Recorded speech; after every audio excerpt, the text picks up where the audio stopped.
that's been so important to world stability over the last 60, 70 years, that basically when an American president said, we've got to show strength here, we could do it.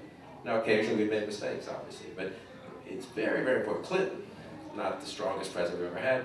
Clinton in '95, the Chinese lobbed a couple of missiles over Taiwan to show their unhappiness about the Taiwanese having a free and fair election, actually, in which they were going to elect a party that did not want to be reunified with the mainland. And we sent 2 aircraft carriers to the Strait. And no one thought anything of it. And the president did it, bipartisan support in Congress. The Chinese backed off. No war, no fighting, just kind of a good message.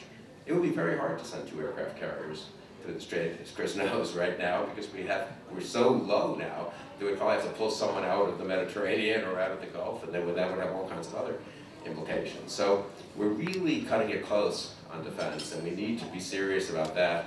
And I think we should cut the spending in general, we should be budget hawks, but more important to be defense hawks. That's one thing Congress can do. They can stop the collapse in defense spending.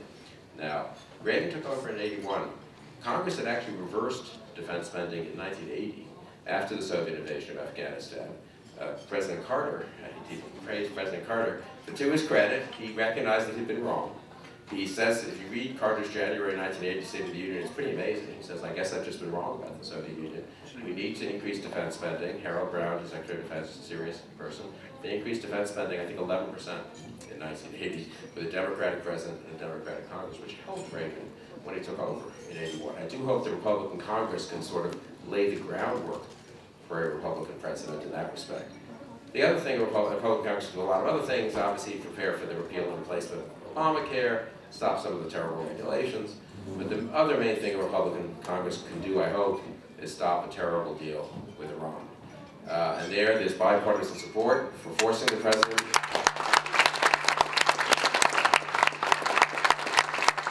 Bipartisan support for forcing the president to bring the deal to Congress, as he really should. It's really ludicrous that he could negotiate a deal of this importance and just have it be a deal between him and the Iranian leadership. If it is a deal between him and the Iranian leadership, Republican presidential candidates should take the position, and Republican Congress should take the position articulated in Senator Cotton's letter a couple of weeks ago, that it's just a deal between Obama and the Iranian leadership. And they, Republicans and others, cannot be bound by such a deal, and they're going to have to rethink it when they take over. It would be better if Republican Congress could actually force a serious look at this deal, because putting Iran on a course to nuclear weapons, making them a nuclear threshold state, just changes the world in a way that's really terrifying. Henry Kissinger testified a couple of months ago, before I think it was Senate Armed Services Committee, and he said, in my long career, and he really has had a long career, there would be nothing that would be as much of a game changer as Iran getting nuclear weapons. I mean, a state-sponsored terrorism, a messianic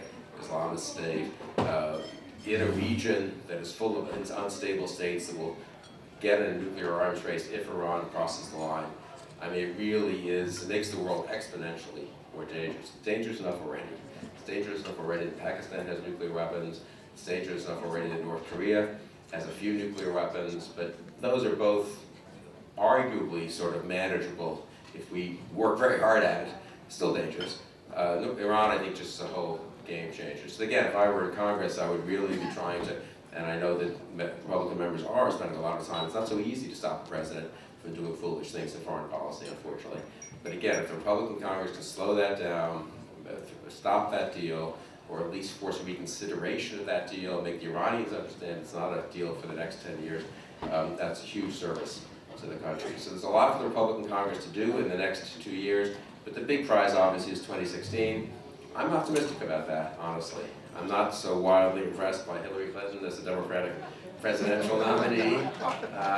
I mean, she's, you know, a formidable woman. We'll see how she can do as a national candidate, but let me put it this way. I do think the mood in the country is for change, for something new, for a fresh perspective, and that's not Hillary Clinton, whatever her other accomplishments.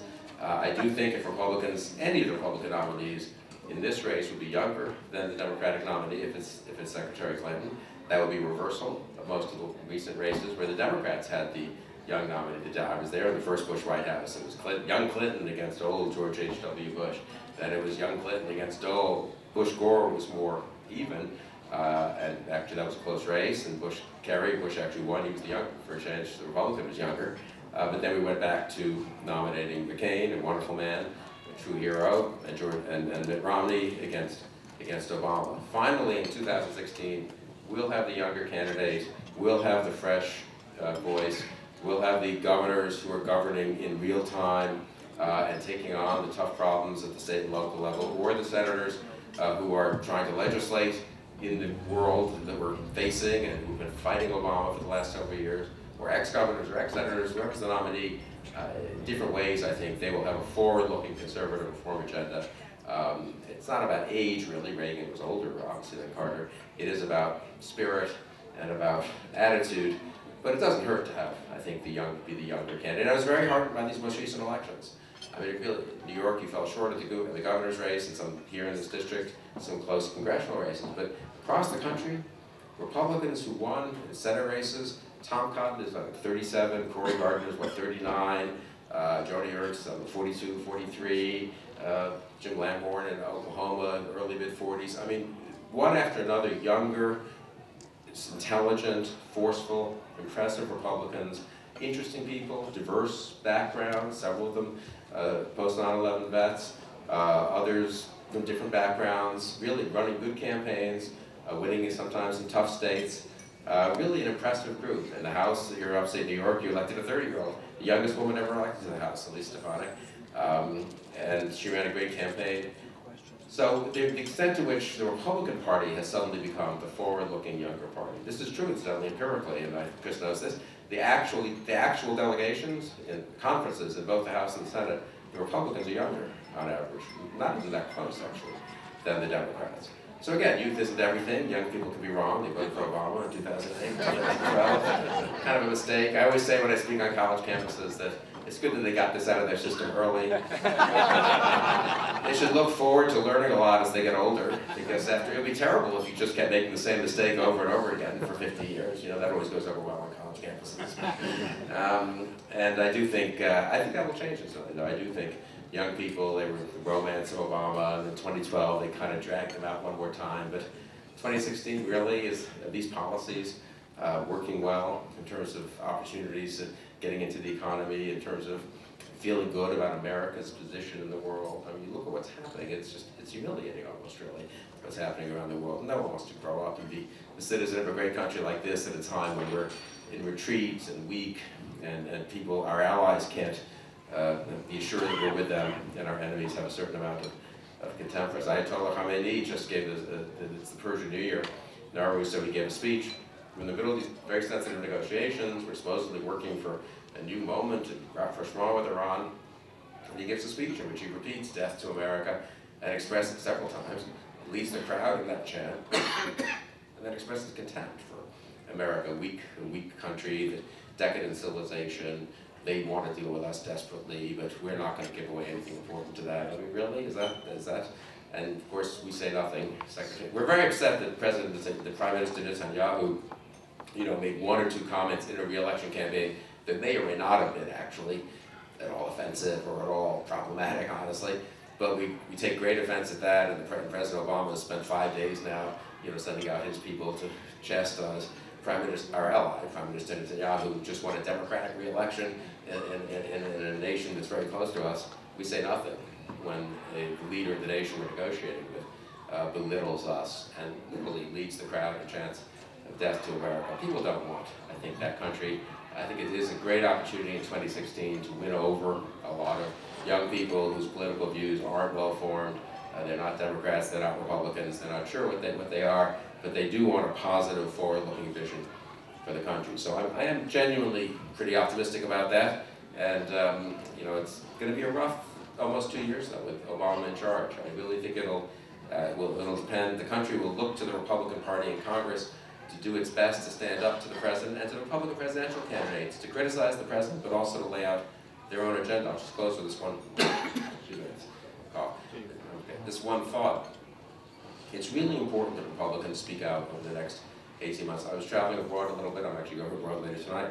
If you talk to people abroad, they have a very different. They'll have a very different attitude towards the U.S. if they think Obama's America is the future. Everyone signed on to this future. That's kind of what we have to deal with, and we'll just have to make our way. If that's the case, the Saudis and the Egyptians will decide, you know what, we'll just take care of ourselves and maybe we'll have to get nuclear weapons. The Japanese and South Koreans might come to that conclusion. Our enemies will decide, hey, let's just go to town. Our allies, people in the middle, will sort of cut the deals they feel they have to cut with their enemies.